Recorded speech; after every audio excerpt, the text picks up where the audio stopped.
അതെ, ഇത് ആക്ച്വലി ഇതിപ്പോൾ ഞാനിതിൻ്റെ ഒരു ഡയറക്റ്റ് എക്സാമ്പിൾ പറയുകയാണെന്നുണ്ടെങ്കിൽ once upon a time in ഹോളിവുഡൊക്കെ ഇതിൻ്റെ ഒരു ഉദാഹരണമാണ്. ശരിക്കും ഈ once upon a time in Hollywood എനിക്ക് തോന്നുന്നു 2019 കണ്ടാണ് റിലീസാവുന്നത്. അതിന് മുമ്പേ ഈ ചിന്ത വന്നിട്ടുണ്ട്. മറ്റേ പുള്ളിയുടെ തന്നെ ഇൻഗ്ലോറിയസ് ബാസ്റ്റേഴ്സിൽ ഇതേപോലത്തെ വേറൊരു യൂസ് ചെയ്തിട്ടുണ്ട്. മലയാള സിനിമയിൽ അധികം യൂസ് ചെയ്യുന്നത് എനിക്ക് അങ്ങനെ അറിയില്ല.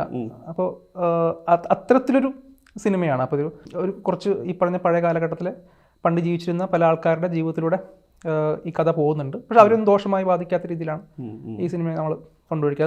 നമ്മുടെ അന്ന് അങ്ങനെ സംഭവിച്ചിരുന്നെങ്കിൽ അങ്ങനെ സംഭവിച്ചു, എന്നാൽ അതിന്റെ ഒരു കഥാ തുടർച്ച. അതെ അതെ അതെ അന്നങ്ങനെ സംഭവിച്ചിരുന്നെങ്കിൽ എന്നുള്ളത് ഞങ്ങളുടെ ചിന്തയാണ്. അത് അന്ന് സംഭവിച്ചിട്ടില്ല. അത് അന്നങ്ങനെ സംഭവിച്ചിരുന്നെങ്കിൽ എന്നുള്ള കഥ നമ്മൾ പല ആൾക്കാരുടെ ജീവിതത്തിലൂടെ നമുക്ക് നമ്മുടെ റിയൽ ലൈഫിൽ ജീവിച്ചിരിക്കുന്ന മരിച്ചുപോയ പല ആൾക്കാരുടെ ജീവിതത്തിലൂടെ നമ്മളത് കൊണ്ടുപോകുന്നു എന്നുള്ളതാണ്.